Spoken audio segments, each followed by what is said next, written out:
del programa de hoy, hablar de una leyenda, una realidad.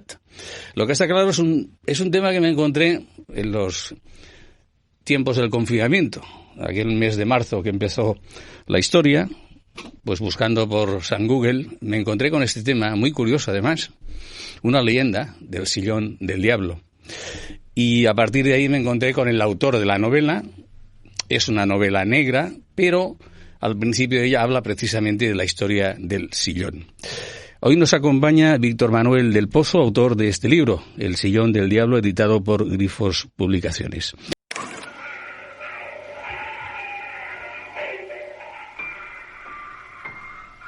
Lo que se encuentra dentro de la caja es lo conocido. Lo que se encuentra fuera de la caja es lo desconocido. ¿Quién ha hecho la caja? La realidad oculta, con José María Ibáñez. Las 7:13 de la tarde. Vamos a empezar a iniciar nuestro recorrido por este camino que nos hemos propuesto hoy. Dicen que toda leyenda tiene parte de verdad. También dicen que la ciudad de Valladolid esconde más de un misterio. Víctor Manuel del Pozo, buenas tardes. Buenas tardes, ¿qué tal estás? Bienvenido. Gracias. Vamos a ver, la novela me ha entusiasmado. No la he acabado de leer todavía porque no me gusta, no he tenido tiempo del todo, no me gusta llegar hasta el final antes de leer el principio. Porque es una novela negra, está claro, pero en el primer capítulo ya hablas de la historia de este sillón del diablo, porque el sillón existe. Este sillón se puede ver, se puede tocar, pero ¿uno puede sentarse tranquilamente en este sillón? Bueno, yo no lo recomendaría. Lo que cuenta la leyenda es que si te sientas en el sillón 3 veces sin ser médico, mueres, así, sin paños calientes. ¿Y tú te has sentado o no? Yo creía sentarme, sí, pero no 3 veces. Ah, bueno. ¿Es una leyenda o es una realidad? Ya sabemos que muchas leyendas pueden resultar verdad o todo lo contrario, pero para ti, ¿es leyenda o realmente estos hechos ocurrieron? A ver, la historia tiene mucho de leyenda. Lo que no me cabe duda es que algo sucedió bastante turbio en Valladolid en 1550. Es decir, hubo un asesinato de un niño, seguramente estaría implicado un médico portugués. Y bueno, ahora cuando hablemos un poco más de la leyenda, pues iremos desgranando un poco más los datos. Efectivamente, porque tenemos que viajar. La máquina del tiempo nos transporta al año 1550, cuando, pues bueno, empezó la historia. Cuéntanos un poco quién era el protagonista de la historia y realmente qué pasó.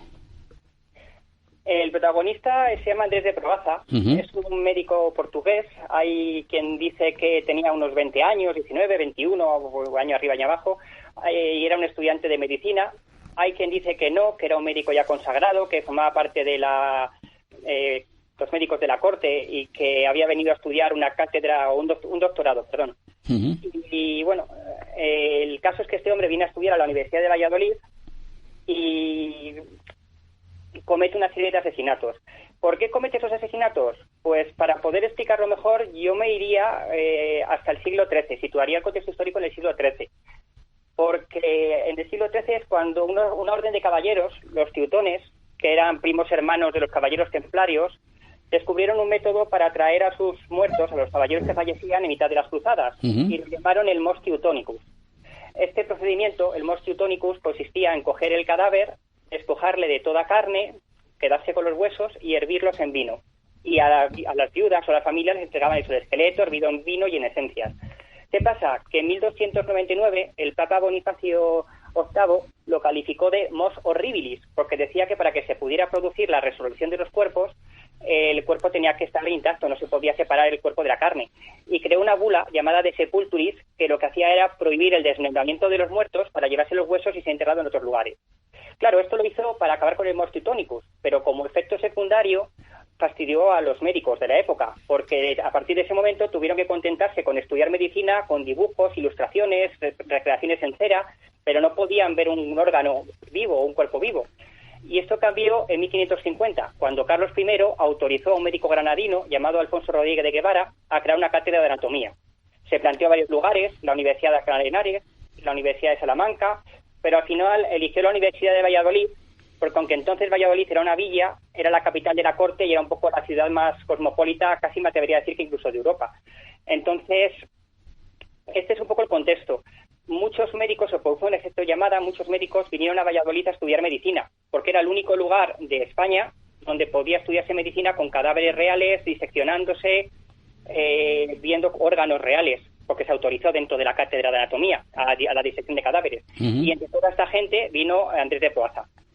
O sea que estamos hablando de que fue al parecer, un nigromante de Navarra el que regaló este sillón a Andrés de Proaza. Claro, lo que sucede es que cuando detienen a Andrés de Proaza por sus crímenes, él confiesa que todo lo hace inspirado por un sillón frailero. Los sillones fraileros son los sillones más anchos para que se pudieran sentar los frailes, y él decía que cada vez que se sentaba en ese sillón el diablo le hablaba y le decía que lo que tenía que hacer o lo que no tenía que hacer. Y cuando se le preguntó por el origen de ese sillón, efectivamente Andrés de Proaza dijo que había sido un nigromante navarro quien se le había regalado. Entonces, ¿y cómo acabó la historia? O sea, ¿cómo acaba Andrés de Proaza? ¿En la horca, quemado en la hoguera por hereje? Bueno, lo que sucede con Andrés de Proaza, no se sabe cuántos crímenes cometió, porque se decía que cuando se pasaba por su casa, en un río, que es el río Esgueva, que ahora está desviado, pero entonces pasaba por el centro de la ciudad y daba el patio de su casa, se teñía de rojo las aguas y decían que salían gritos y se veían luces extrañas. Entonces, no se sabe cuánta gente mató. Lo que sí que se sabe es que un día desapareció un niño. Hay quien dice que ese niño era el hijo de una mujer que estaba curando en un hospital que estaba justo enfrente, un hospital que ya no existe y que originalmente era la casa del repoblador de la ciudad. Pero cuando buscando al niño entraron en la casa del médico, pues estaba ahí, le encontraron con las tripas abiertas, estaba diseccionando en vida. Se había dedicado a abrirle, hasta a esparcir los órganos, y él alegó que lo hacía para aprender medicina porque con cadáveres no valía. Le detuvieron, y aquí es donde la historia se divide en dos. Hay quien alega que como era estudiante universitario fue juzgado por un tribunal universitario y acabó en la horca, y hay quien alega que como alegó que tenía un sillón diabólico, pasó a manos de la Inquisición y entonces acabó en la hoguera. Hombre, si fue a manos de la Inquisición, seguro que acabó purificándose en el fuego, que tanto les gustaba. O sea, que quiero entender que Andrés de Proaza fue inculpado tan solo del asesinato de este niño, pero realmente es muy posible que hubiera muchos más, ¿no? Aparte de él, aparte también se ve que encontraron perros también y... Sí, se hablan de animales, gatos, perros, y se habla de mendigos. Pero lo inculparon solo por este asesinato, me imagino. Lo demás era presuntamente, ¿no? Por lo menos es por lo que pasó a la historia. La leyenda se forja en la historia del niño perdido, que es el que apareció muerto en los sótanos de la casa de Andrés de Proaza. Bien, pues efectivamente, en este libro, El sillón del diablo, editado por Glifos Publicaciones, lo que tú haces es dar comienzo al libro, el primer capítulo, sobre esta historia, das un pequeño resumen, y a partir de ahí ya empezaría, dijéramos, la novela negra, la ficción, donde años después, si esto ocurría en el 1550, años después, en el año 2015... según leo en tu libro, unos hechos que ocurrieron en el siglo XVI y a los que se tiene que remontar el inspector Navarro, que es el protagonista de la novela, para intentar detener a un asesino que está sembrando el terror en la ciudad. ¿Cómo se te ocurrió la idea esta de escribir esta novela partiendo de estos sucesos ocurridos en el año 1550? La historia surgió de la manera más tonta. Cuando escuché la leyenda por primera vez, me asustó como a todo el mundo, porque es una leyenda que atrapa, que enamora. Tiene mucho de faustiana. Entonces, cuando la escuché, supe que tenía que escribir sobre ella. Además, investigué un poco, porque digo, a lo mejor está muy trillada, se ha escrito mucho sobre ella, pero descubrí que nadie había escrito y había que hacerle honor, había que rendirle homenaje. Entonces, decidí escribir una novela sobre la historia, y la historia fue surgiendo sola. Según iba escribiendo, la historia se iba hilando ya sola, se iban conectando los personajes, iban actuando, las tramas iban sucediéndose.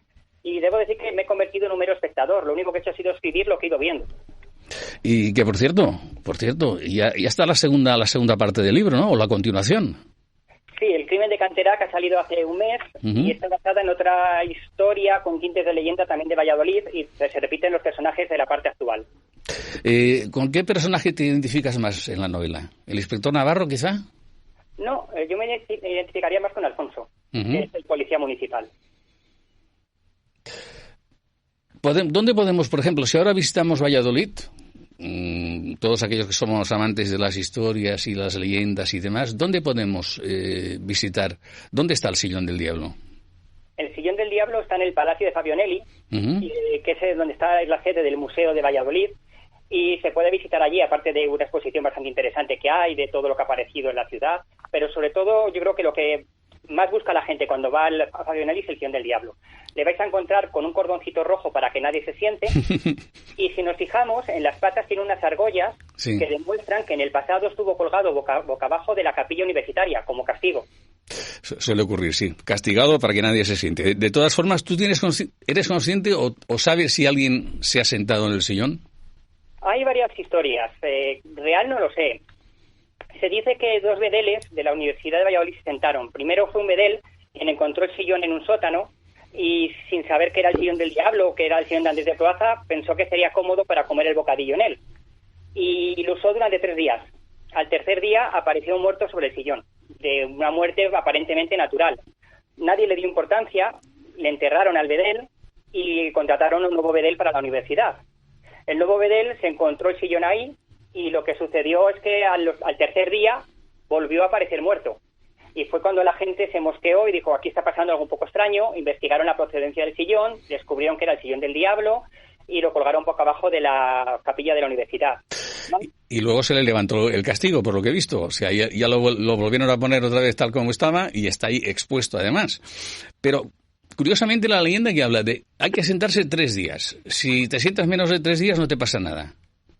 La leyenda la crea Andrés de Proaza. Andrés de Proaza, cuando ve que le van a condenar a muerte y ve que van a destruir todos sus bienes, lanza una amenaza y dice que todo aquel que ose sentarse en el Sillón del Diablo 3 veces o que intente destruirlo morirá. Entonces, ¿qué pasa? Que cuando hay un juicio universitario, y el juicio universitario debió tener lugar, aunque al final se hiciera cargo de la Inquisición o no, la universidad tiene derecho a quedarse con todos los muebles o todos los bienes de la persona condenada para pagar las costas del juicio. Entonces, se subastaron reiteradamente esos muebles, pero con esa maldición nadie los quiso. Entonces, acabaron en un sótano de la Universidad de Valladolid. Y aparte del sillón, ¿el resto continúa el sótano? Pues la verdad es que no lo sé. Me imagino que lo único que habrá pasado es el sillón. Bueno, el sillón que yo recomiendo, cuando podamos viajar más tranquilamente, si pasamos por Valladolid, que aparte de otras leyendas que ahora nos contarás, porque sí que hay más de una, pues podéis visitar el Sillón del Diablo en este museo. Por cierto, lo digo porque habrán oyentes que seguro que están pensando en un lugar donde hubieron muertes, sacrificios y demás, normalmente suelen ocurrir cosas extrañas. ¿Eres consciente si pasó algún fenómeno paranormal o algo así en el lugar donde Andrés de Proaza cometió estos asesinatos? Bueno, el lugar está cargado de cierto misterio. El lugar donde Andrés de Proaza cometió los asesinatos es actualmente un bar. Se llama El Niño Perdido y es un sótano donde hay que bajar. ¿El bar El Niño Perdido? El Niño Perdido. Hombre, ahora no podremos bajar porque ahora no nos dejan entrar en las cafeterías, ¿no? Seguramente. Pero, o sea que, de hecho, podemos entrar en el bar cuando la cosa esté mejor y podemos bajar al sótano. Está decorado con un ambiente bastante inspirador para la historia. Ya me lo imagino. ¿Has estado tú allí? Sí, claro. ¿Te has inspirado? ¿Has sentido alguna cosa extraña? Como si alguien te observara, como si fuera una película de terror, vamos. No he llegado a sentir tanto, pero sí que es un lugar inquietante. Bueno, pues habrá que probarlo. A ver ahora cuando abran las fronteras, a ver si nos vemos un día por Valladolid, nos tomamos unos vinitos por allí y me enseñas todo este tema. Lo recomendamos a nuestros siguientes, El Sillón del Diablo, Víctor Manuel del Pozo, no digo basado en hechos reales, pero sí, empieza con una historia que parece ser que es real, alguien dice que es leyenda, pero puede ser real, y lo que sí que es real es que el Sillón del Diablo existe. Víctor, más historias. Me has dicho que el segundo libro se basa en... Si tú quieres esta otra historia la guardamos para unos próximos programas, pero dicen que la ciudad de Valladolid esconde más de un misterio. Cuéntanos alguno. Por ejemplo, está una leyenda que es muy conocida, por lo menos en Valladolid, que es la historia de la abuela de José Zorrilla.